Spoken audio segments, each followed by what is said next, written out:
A friend of mine on a really tight budget asked me, is there any way I can cruise like a VIP without paying VIP prices? He'd seen suite guests with butlers, private lounges, priority boarding, and wanted all of it, but on his modest shoestring budget. I gave him 6 things he could do to transform his future cruises into a champagne first-class experience without spending a single penny extra. Welcome aboard, I'm Gary Bembridge, and I'm going to show you how I got my friend a champagne cruise lifestyle on his beer budget. First, I told him I could get him into some luxurious first-class ship-within-a-ship areas without him having to book a suite. How? Well, one option open to him is MSC Cruises Yacht Club.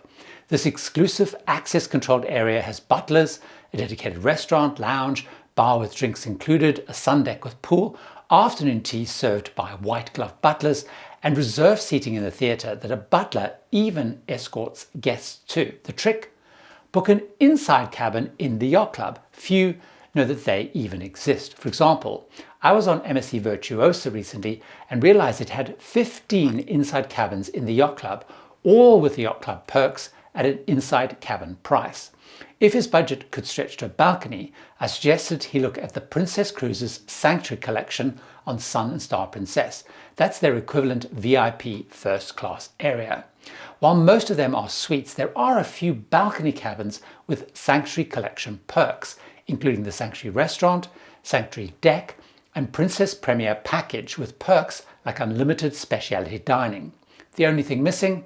Access to the suite-only lounge. If he wanted even more, like small ship luxury on his tight budget, I suggested he look at 2 lines that have R-class ships, as these, unlike most other luxury ships, actually have inside and ocean view cabins. Azamara has 4 of these ships, Pursuit, Quest, Onward and Journey, and Oceania has 3, Insignia, Regatta and Serena, but those are leaving the fleet over the next year, so he has limited time to do that on Oceania.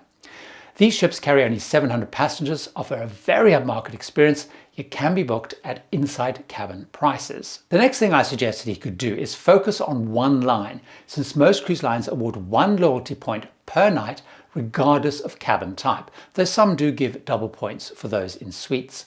By accumulating points over multiple cruises on one line, he could unlock meaningful VIP first class like perks. I warned he should check the perks he could unlock before committing to a line to see if they were going to give him that champagne lifestyle he craved. And there is also a risk, of course, that lines change the way they allocate loyalty points. For example, Carnival is changing to a spend-based, not nights program. I did recommend he look at Royal Caribbean's Crown and Anchor program.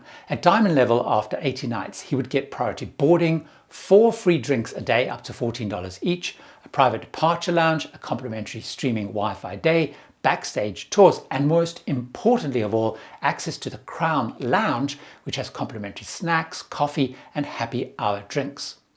Once I personally achieved this level, I felt those perks really elevated my Royal Caribbean sailings. The point I made is choose one line early and stick with it. Even in the cheapest cabins, loyalty could pay off for him over time. I also pointed out that he may be able to immediately unlock VIP first class perks on his next cruise by choosing one of the handful of lines that status match loyalty levels from other programs. Some even will match his frequent traveler, airline or hotel status. For example, I counted 72 cruise lines, hotels and airline frequent traveler programs that MSC Cruises will status match. Now, I know my friend has high status with one of them, Hilton Hotels, that would immediately unlock perks, which would include reserved seats and shows, plush robes, thermal suite access, complimentary specialty dining, and priority embarkation and disembarkation.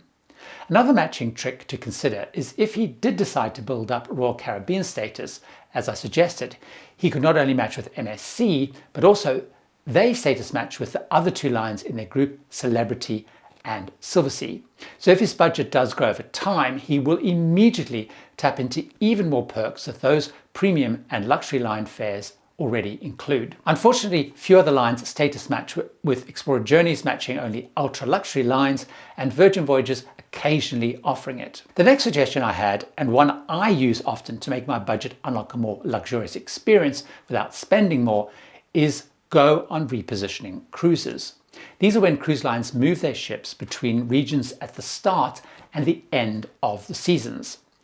Most of these are actually ships moving between the Caribbean and the Mediterranean or Alaska, but also others include moves to and from Asia and Australia as well. The big advantage of repositioning cruises is fares are often around half the price of a usual fare per night on any line. This means that for his tight budget, he could upgrade to a balcony for what he'd normally pay for an inside or ocean view, or he could even upgrade to a suite for what a balcony would normally cost. Or what I've actually seen many people do is upgrade to a line that usually would be out of his budget. Some other friends of mine stick to repositioning cruises because their regular cruise line balcony budget they can actually use to sell luxury lines like Viking or Oceania on repositioning cruises.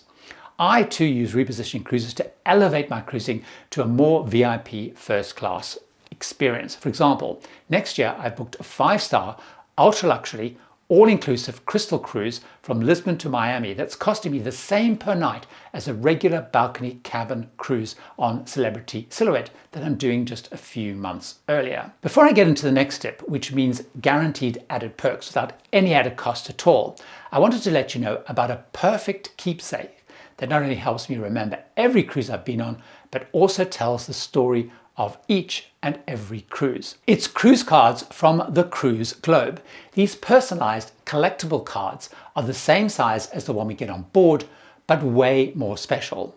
They show the exact route, cruise dates, embarkation, disembarkation, and ports visited, nautical miles sailed, and they even have a QR code linking to your own interactive cruise map online. You can display them in a stylish cruise card album right alongside your actual cruise cards, or like me, build an album just of these personalized cards that tell the story of every sailing that you've done. It's easy, just go to thecruiseglobe.com, enter your cruises, click the buy cruise card link, and you're done. There is free worldwide shipping, and if you enter the code TFT at checkout, you'll get 10% off. Start your collection today and turn your cruises into something you can enjoy every single day. That's thecruiseglobe.com, and the code is TFT. Now, back to the tips. This next tip I had for my friend absolutely works for him because he lives in the United States. This one means he can ramp up his cruising experience to that more VIP experience that he wants by not spending any more money, but by making a change to how he spends it. The change being putting all of his everyday spending, groceries, clothes, travel, daily commuting costs, onto a cruise line credit card, something that many lines offer in the USA. He will then earn points which can be redeemed against cruise fares, upgrades, and onboard credit. Extra onboard credit, of course, then he can use to unlock all sorts of experiences for that more VIP first class trip experience. Now, many of these cards offer sign-up bonuses too. For example, the Celebrity Cruises Visa Signature Card has a 30,000 bonus points, which means $300 onboard credit if he charges $1,000 of spending within 90 days. Many cruise lines offer credit cards in the United States, and that includes Carnival, Celebrity, Disney, Holland America, Norwegian, Princess, and Royal Caribbean. I did stress to him, of course, that the points can only be redeemed against that specific line, so to be sure that it was the line that he really wants to be cruising on regularly. And of course, the usual financial stuff, he should do proper due diligence before signing up and check that it made financial sense for him, and of course pay off the balance every month to avoid high charges. While all the tips so far don't involve my friend spending more, there was a great tip that I suggested he consider if he did have a bit of wiggle room in his budget, because this one could elevate his cruise experience even if cruising in the cheapest cabin on any ship. Now, this is buying one of the perks packages that would elevate him to feel like a VIP and give him some of the first class perks for just a small extra cost. Now, I'm a really big fan of these, and I'm using them on several upcoming trips that I'm going on. For example, that Celebrity cruise that I mentioned, I'm using it to elevate that trip. The VIP package I've bought for that is called Celebrity Premium. It gives me an 11 a.m. priority check-in, priority disembarking, streaming Wi-Fi for 2 devices, reserved show seating, and a welcome lunch in a private dining room. Another that I've used and I really like is Holland America's Club Orange program. This package can be bought no matter what cabin grade that you're cruising in. It includes a guaranteed upgrade, concierge service, priority lines for guest services and shore excursions, premium bathrobes, a tote bag, exclusive events, and you're actually dining in exactly the same place as suite guests, which on Pinnacle class ships is in a dedicated Club Orange restaurant, and on other ships is in a Club Orange area in the main dining room. Along these package lines are also things like Carnival's Fast to the Fun with priority check-in, boarding and priority luggage delivery. Royal Caribbean have The Key, which has priority boarding, reserved theatre seating, a welcome lunch, private disembarkation breakfast, internet, private activity times on busy facilities like flow riders, and so on. Now, I pointed out to my friend that on many lines, a bit of extra budget could get him that more first-class VIP experience without booking a costly first-class suite this way. I also did point out, though, that there are tips and tricks around when and how to book a cruise to make his budget go further. I suggested he watch this video where I dive into those. So why don't you join me over there and find out too? See you over there.